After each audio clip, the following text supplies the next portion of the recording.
हिंदी आचार्य द्वारा रचित यह अभिषेक पाठ, जिसमें हमने कल परसों इस बात को जाना था कि स्वर्ग के देवता भी आकर के भगवान का अभिषेक करने के लिए उद्यत होते हैं, तत्पर होते हैं। इसके बाद हमने प्रतिज्ञा की थी और प्रतिज्ञा में इस बात का संकल्प किया था कि हम भाव सहित प्रातः कालीन जो देव वंदना आदि होती है उसके उपक्रम में पूर्व आचार्यों के द्वारा कहे हुए विधि के अनुसार सकल कर्म क्षयार्थम विशेषण था समस्त कर्मों का क्षय करने के लिए भाव पूजा वंदना स्तव समेतम। भाव पूजा, भाव वंदना और स्तव का मतलब होता है स्तुति, गुणगान। भगवान की जो हम कर रहे हैं वह श्री पंच गुरु भक्ति पुरस्कार पुरस्कार सत्कार पुरस्कार एक परिसर में होता है, यानी कि जो अपने से बड़े होते हैं उन्हें आगे करना, हर कार्य में उन्हें प्रमुख करना पुरस्कार कहलाता है। और यहाँ पर भक्ति पुरस्क्रम श्री पंच गुरु भक्ति पुरस्क्रम यानी पंच परमेश्वरियों की भक्ति पूर्वक, यहाँ पुरस्क्रम से पूर्वक, उसके साथ ही पंच परमेश्वरी की स्तुति भक्ति पूजा के साथ ही हम कायोत्सव को करते हैं। इस प्रकार से इस संकल्प को करके फिर यह किया गया था कि वह जो प्रमुख इंद्र होता है, सौधर्म स्वर्ग का जो प्रधान होता है वह सौधर्म इंद्र होता है, और सौधर्म इंद्र को प्रमुख करके कृत्रिम अकृत्रिम चैत्यालय की जो प्रतिमाएं हैं उनका अभिषेक करते हैं। जो स्वर्ग के देव लोग, उनके भी जैसा मैं भी शुभ भावों की प्राप्ति एवं अनुकूल समय आदि निमित्तों के योग से अपने मन को निर्मल करने के लिए, पवित्र करने के लिए निर्मल बुद्धि से उन प्रतिमाओं के समक्ष उस अभिषेक विधि में इस प्रकार पुष्पों को छेपण करता हूँ। इस प्रकार से पुष्प का छेपण करते हुए अभिषेक का संकल्प किया। उसके बाद फिर यहाँ पर जो आगे की विधि होती है उसका उच्चारण करते हुए हम उसके अर्थ को समझेंगे। श्री पीठ क्लिप्त क्लिप्ते विशदाक्षतौघैः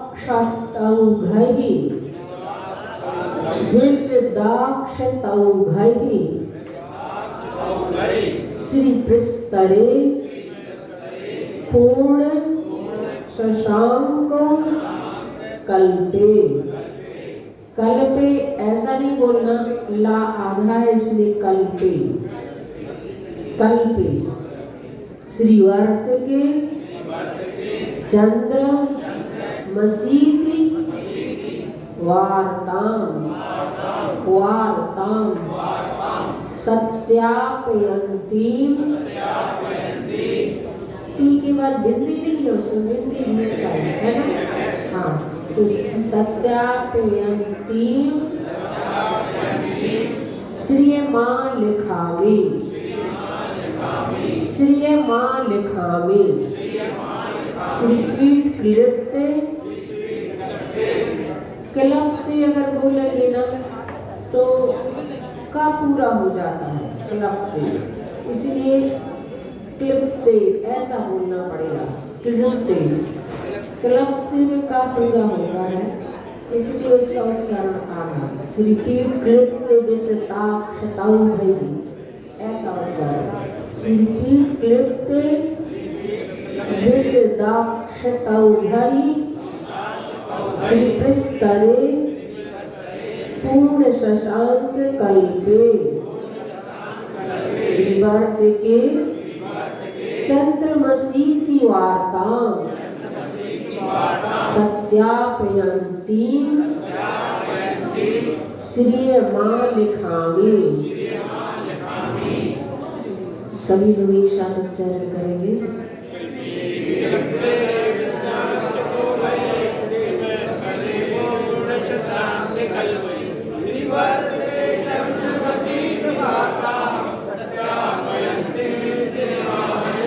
हाँ, अभी जो उच्चारण करते हैं क्लिप्त करते हैं तो उसमें तो का में छुट्टी की मात्रा आ जाती है। का में छुट्टी की मात्रा का उच्चारण हो रहा है तो का में छुट्टी के लिए आधा का है। जैसे क्लीन बोलते हैं उसी प्रकार क्लिप्ते क्लिप्ते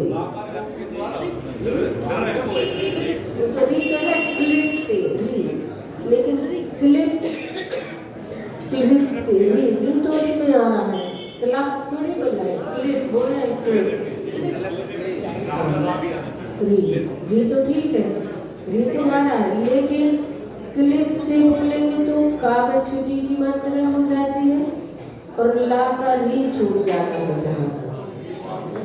तो इसलिए क्लिप्ते क्लिप्ते ऐसा उच्चारण। अगर तो इसका उच्चारण ऐसा लग रहा है।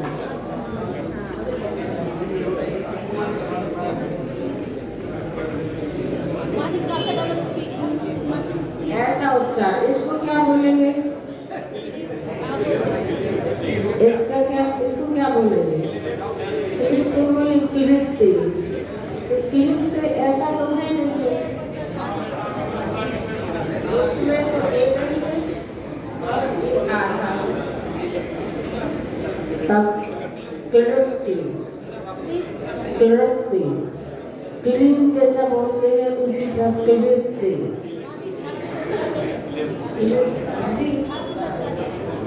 उच्चारण आता है लिरलिरी लिरलिरी लिरलिरी तो क्लिप्ते क्लिप्ते और क्लिप्ते ऐसा उच्चारण करेंगे तो क्लिप्ते में तो की छोटी आती है, क्लिप्ते लिरलिरी में लिरी तो उसका क्लिप्ते ऐसा उच्चारण होना चाहिए।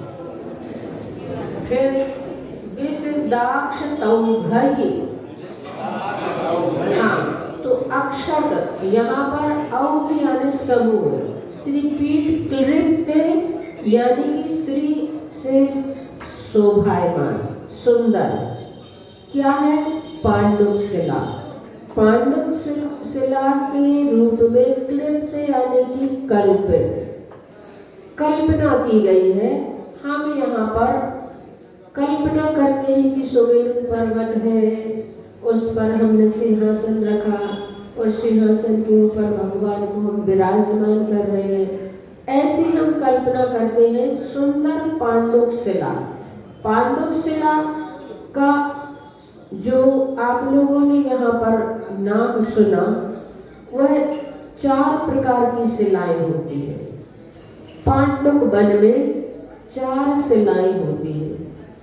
एक पांडु शिला, पांडु कम्बला शिला, रक्ता शिला, रक्त कम्बला शिला। 4 शिलाएं होती है और 4 शिलाओं का मतलब यहाँ पर भरत क्षेत्र में अगर तीर्थंकर का जन्म हुआ और उसी समय विदेह क्षेत्र में तीर्थंकर का जन्म हुआ तो फिर क्या होगा? एक भगवान का अभिषेक हो रहा है, जन्माभिषेक, तो दूसरे तीर्थंकर तब तक इंतजार करते रहेंगे कि अब इनका हो जाए, फिर बाद में उनका होगा।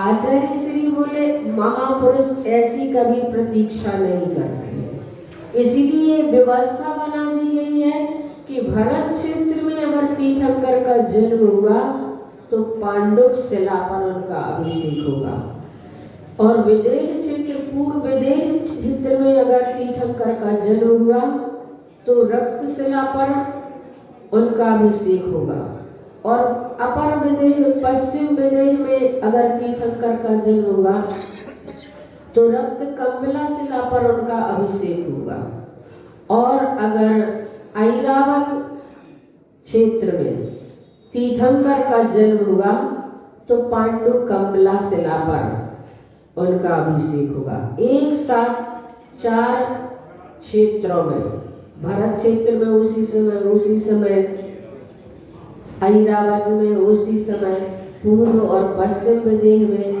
तीर्थंकर का जन्म हुआ, तो 4 प्रकार की शिलाएं वहाँ पर निर्मित की गई है और वहाँ पर जाकर के भगवान का एक साथ अभिषेक हो सकता है। हाँ, मैं सोच रही थी आप लोगों के मन में प्रश्न होना चाहिए कि शिलाएं तो भली 4 करनी, सौंदर्य में तो एक ही है ना। उनके पास विक्रिया होती है, कई रूप बना लेते हैं। जैसे कि एक साथ 170 तीर्थंकर, इस कर्म भूमियां कितनी है? कितनी कर्म भूमियां हैं? कितनी? विदेह क्षेत्र की भी मिलाना है, सब पूरी मिलाएंगे तो 170 कर्म भूमियां हो जाती है। और 170 तीर्थंकर अगर एक साथ हैं तो सब धर्मेंद्र क्या करेगा? फिर कहाँ कहाँ जाएगा? किसी का जन्म कल्याणक मनाया जा रहा है, किसी का गर्भ कल्याणक, किसी का दीक्षा कल्याणक, किसी का ज्ञान कल्याणक, किसी का मोक्ष कल्याणक। कौन से तीर्थंकर के काल में 170 तीर्थंकर? हाँ, तो ऐसे समय में सब धर्मेंद्र विक्रिया करता है मूल शरीर के साथ, तो वैसे भी नहीं वो यहाँ पर आता है। मूल शरीर तो उसका वहीं पर रहता है, उत्तर शरीर के माध्यम से वह यहाँ पर आकर के अभिषेक आदि की प्रक्रिया को करता है। तो शिला 4 है और ऐसे ही सौधर्मेंद्र अपनी उस विक्रिया को करके वहाँ पर भगवान के अभिषेक के लिए उपस्थित होता है। तो ये सुंदर पांडुक शिला के रूप में कल्पित है। पूर्ण शशांक कल्पे, पूर्ण चंद्रमा के तुल्य, पूर्ण चंद्रमा और अर्ध चंद्रमा। यहाँ पर पूर्ण शशांक यानी पूर्ण चंद्रमा के समान श्री प्रस्तरे, प्रस्तर यानी पत्थर, शिला, पाषाण, ये कहलाते हैं। तो ऐसी शोभायमान शिला पर विशदाक्ष तौघै, विशद अक्षत औघै, संधि विग्रह हम करेंगे तो विशद यानी कि पवित्र, अक्षत यानी कि चावल। अक्षत का मतलब क्या होता है? जो साबुत होते हैं, छत विच्छेद नहीं है, टूटे नहीं है, बिल्कुल साबुत अक्षत है। उन चावलों के औघे यानी समूह से मैं श्रिय माँ लिखामी, श्रियम आलिखामी, श्रिय यानी श्री लिखता हूँ उस शिला पर, और लिखी हुई उस श्रीवर्त के चंद्रमसी। आप लोग अक्षर से लिखते हैं कि चंदन से? चंदन से लिखते हैं ना। हाँ, इसीलिए आपने देखा कि लोग तो चंदन से लिखते हैं। बाकी इसमें तो जो पढ़ा जा रहा है वह यही है कि अक्षत से, और ऐसे अक्षत जो पवित्र अक्षतों का समूह है, उन अक्षतों से मैं श्री शब्द को लिखता हूँ और लिख करके फिर श्री वर्त के चंद्रमसी, शोभा से संपन्न चंद्रमा में लिखी गई है इति वार्ता। इस बात को, जो सुंदर पीठिका है इस बात को सत्यापयंती, सत्य प्रकट करती हुई सी जान पड़ती है। और जन्माभिषेक जब होता है तब सौधर्मेंद्र भगवान को पांडुक शिला पर ले जाते हैं। और आप लोगों ने देखा होगा हस्तिनापुर में अगर ऊपर गए हो उस सुमेरु पर्वत के ऊपर जहाँ पांडुक शिला है, वहाँ पर 4 शिलाएं बनाई गई हैं। चारों विदिशाओं में शिलाएं बनी हैं। 2 प्रकार के मत मिलते हैं। कहीं कहीं पर ये मत मिलता है कि 4 दिशाओं में ये 4 शिलाएं होती हैं। कहीं कहीं पर ये मत मिलता है कि ये चारों शिलाएं विदिशा में होती हैं। तो वहाँ पर भगवान का सिंहासन होता है और पांडुक शिला होती है, और उसके दोनों तरफ सिंहासन होते हैं सोने के, जहाँ पर सौधर्मेंद्र और ईशानेंद्र बैठ करके भगवान का अभिषेक करते हैं। तो वहाँ पर इस प्रकार से बनाया गया है कि भगवान के अभिषेक के लिए भी वहाँ पर पांडव सेना बनी हुई है। और सौधर्मेंद्र आदि जो अभिषेक करते हैं वो कहाँ बैठ करके करेंगे, तो दोनों पाठशाला के पांडव सेना के पार्श्व भाग में वो सिंहासन आदि भी बने हुए हैं, जहाँ पर सौधर्मेंद्र ही अभिषेक करता है। आप लोगों ने चित्र देखे होंगे, आचार्य श्री हमेशा बताते हैं जब भगवान का जन्माभिषेक होता है तो देवों की पंक्ति इतनी लंबी होती है कि क्षीर सागर तक वो देव लोग रहते हैं और कुछ देव क्षीर सागर से जल को भरते हैं और वो उनको पकड़ाते हैं, वो उनको पकड़ाते हैं, वो उनको पकड़ाते, ऐसे पकड़ाते पकड़ाते सौधर्मेंद्र के हाथ में वह कलश पहुंचता है और सौधर्मेंद्र अपने हाथ से भगवान का अभिषेक करते हैं। ये उस समय की बात है। ये तो अपन प्रतिमा अभिषेक कर रहे हैं, ये प्रतिमा अभिषेक अलग चीज है। तो यहाँ पर यह बात सत्य सी जान पड़ती है। और वह सुमेरु पर्वत जहाँ पर भगवान का अभिषेक होता है स्वर्ण का होता है, स्वर्णमय होता है, स्वर्ण जैसा नहीं होता है, पीले रंग का नहीं होता है, स्वर्ण का ही होता है। ऐसे स्वर्णमय मणियों से खचित उस सुमेरु पर्वत पर भगवान का जन्माभिषेक होता है और वहां पर जाकर के इंद्र आदि देव बड़े ठाट के साथ भगवान का अभिषेक करते हैं। और यहाँ पर जो प्रतिमा अभिषेक करते हैं उस प्रतिमा अभिषेक में अपने आप में भी उस इंद्र की कल्पना की जाती है और इंद्र की कल्पना करके और वहाँ पर अक्षत से श्री लिख करके उस पीठिका पर श्री जी को यहाँ पर जिस चौका पर अभिषेक का संकल्प किया है उस पर अक्षतों से श्री लिखे, ऐसा हमारे लिए निर्देशन दिया गया है। और उसके बाद फिर कहा जाता है कनकाद्रि निभम कमरम पावनम पुण्य कारणम स्थापयामि परम पीठम जिनस्नपनाय भक्तितः कनकाद्रिनिभं कमरम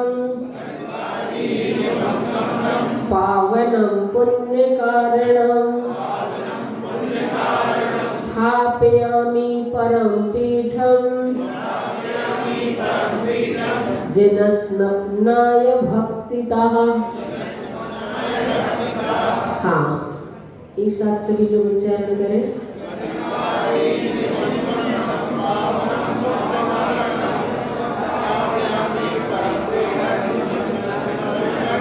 कनकादि न बोलकर कनकाद्रि, अद्रि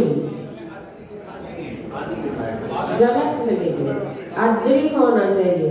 और अद्रि का मतलब होता है पर्वत, कनक अद्रि, कनक यानी सोने का पर्वत। जो सुमेरु पर्वत होता है स्वर्ण पर्वत, सोने आदि, कनकाद्रि निभम सोने आदि, स्वर्णाचल, स्वर्णाचल अचल यानी पर्वत होता है स्वर्णाचल, और सुमेरु पर्वत के समान, निभम समान, कमरम यानी सुंदर, पावना पवित्र, पुण्य कारणम पुण्य के कारणभूत, परम पीठम हम उस पर कल्पना करते हैं कि ये जो हमने यहाँ पर पीठिका रखी है वह सुमेरु पर्वत के समान है, सुंदर है और पवित्र है। और पुण्य कारणम पुण्य के कारणभूत, परम पीठम उत्कृष्ट सिंहासन को, उत्कृष्ट सिंहासन मतलब वह सिंहासन जो होता है सोने चांदी का होता है और रत्न आदि से जड़ित वह सिंहासन होता है। ऐसे सिंहासन को भक्तितः भक्ति पूर्वक जिनस्नपनाय जिनेंद्र भगवान का अभिषेक करने के लिए मैं स्थापयामि स्थापना करता हूँ। उन्हें विराजित करता हूँ, वहाँ पर भगवान का अभिषेक करूँगा। ऐसा संकल्प करके यह पढ़कर श्री से सुशोभित चौकी पर सिंहासन अथवा अभिषेक पात्र रखे जाते हैं। और फिर उसके बाद जो मंगल द्रव्य होते हैं, भृंगार चामर, सुदर्शन, सुदर्पण, पीठ कुंभ, तालत ध्वजा, तप निवारक, भूषिताग्रे, वर्धस्व, नंद जय, पाठ जय, पाठ पदावली भी सिंहासने जिन भवंत महम श्रियामि। भृंगार चामर सुदर्पण पीठ कुंभ,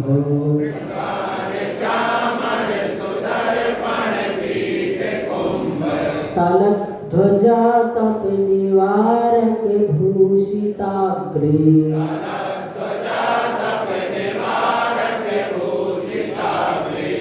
वर्धस्य नंद जय पाठ पदावली भी,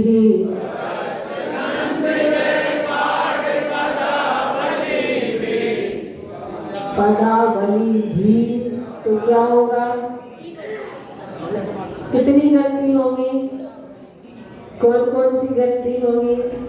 यदि आपने बोल दिया पाठ पदावली भी, तो कौन सी गलती होगी? छोटी जो है बड़ी हो जाएगी और विसर्ग का लोप हो जाएगा।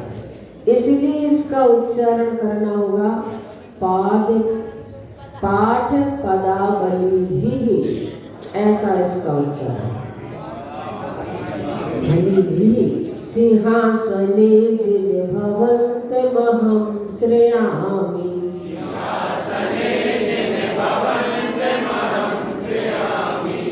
श्रेयामि तेरी क्या हो गया?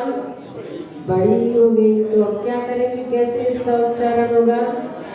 महंत महम श्रेयामि, ऐसा होता है। या आचार्य इसलिए हम लोगों को सिखाते हैं, जो दीर्घ है उसको खींचते हैं तो आगे का अपने आप ह्रस्व हो जाता है। तो आगे दीर्घ या में आ की मात्रा है, तो उस या को अगर हम थोड़ा दीर्घ में उच्चारण करते हैं तो आगे उसके जो माँ में छुटी की मात्रा है वो अपने आप ह्रस्व हो जाएगी। तो इसका उच्चारण सभी लोग एक साथ करें।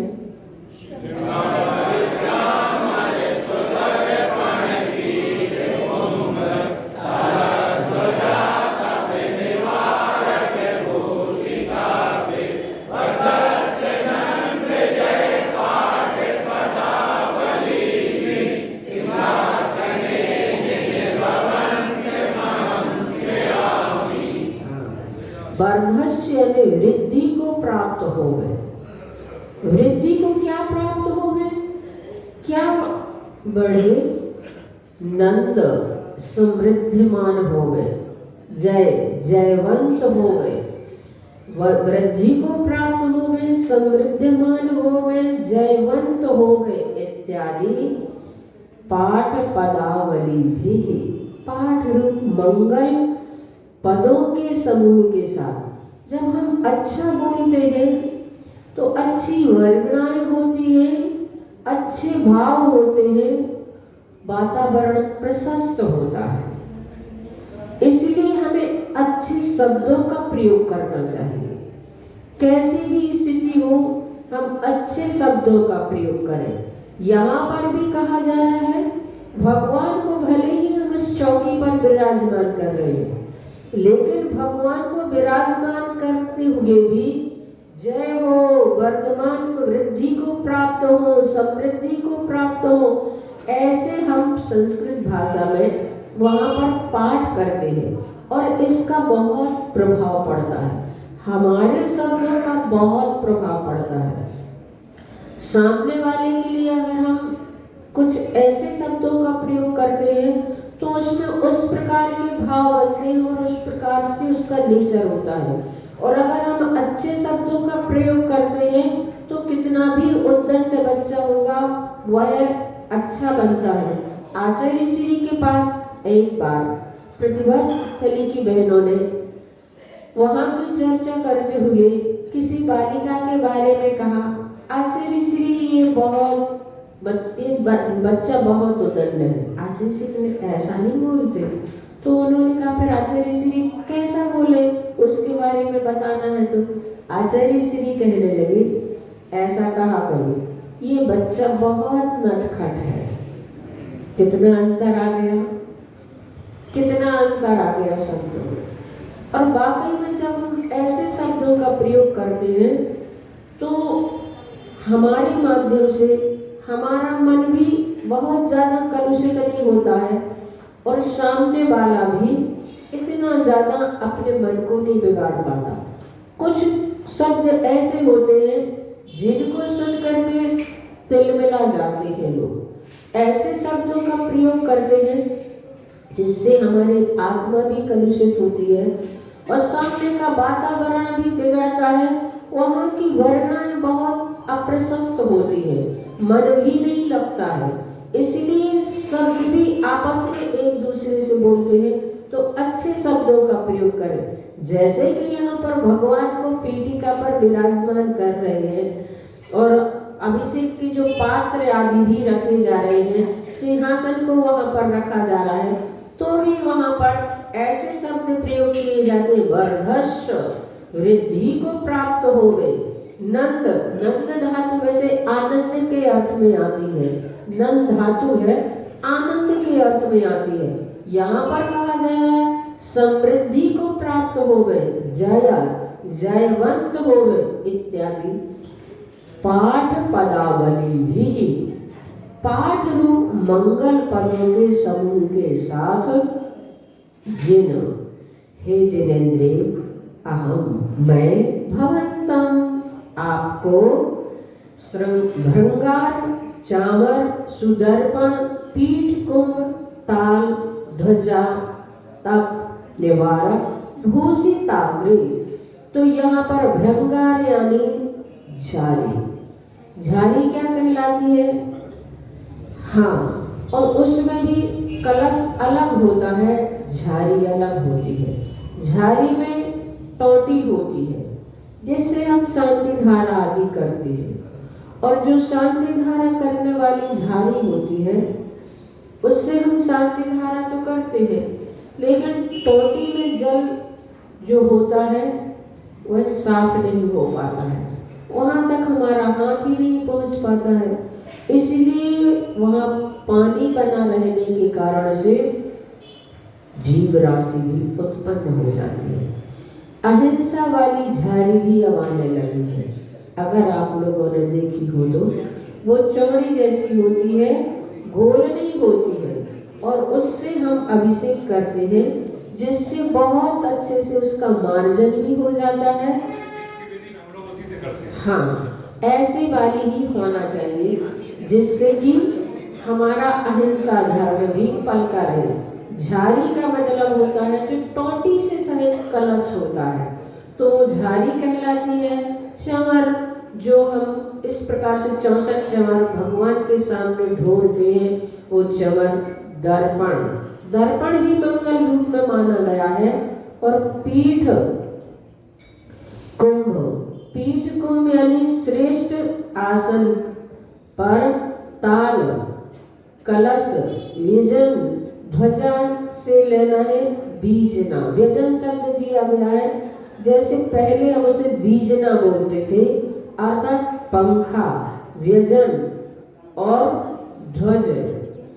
ध्वज यानी ध्वजा और छत्र आतप निवारके। आतप निवारके का मतलब होता है छत्र। इनसे सुशोभित जिसका अग्रभागे भूषिताग्रे, भूषित आग्रे, भूषित यानी सुशोभित, अग्रे अग्रभाग पर ऐसे सिंहासन पर स्थापित कर श्रेया में आश्रय लेता हूँ, सेवा करता हूँ।